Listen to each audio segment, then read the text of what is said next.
ba do ba do ba do ba do ba do ba.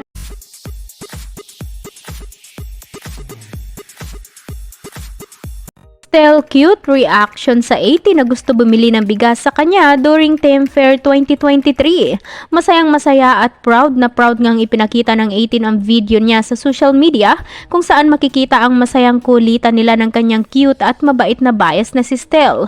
Sa video nga ni ate makikita ang hawak-hawak nitong papel na may nakasulat na malalaking letra na Stel pabili bigas. Nakakatuwa naman ang naging reaction ni Stel on stage nang mabasa nito ang nakasulat sa hawak ng kanyang supporter. Narito ating panuorin.